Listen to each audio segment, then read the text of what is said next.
Olha aí, meus amigos. Escapamentozinho que eu comprei pra motinha ML Competition da Roncar. Olha aí. Ele é dividido aqui no meio, ó. O cano e a ponteira aqui. Tem essas molinhas que segura, tá vendo? Essa aqui fica bem arrochadinha. Essa aqui fica meio solta.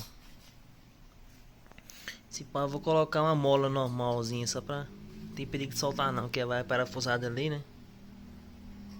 Olha aí o escapamentozinho. Dizem que é barulhento, viu? Vou fazer o teste aí pra ver. Não tem nenhum furo aqui, tá? Pra sair possível água que entrar aí dentro.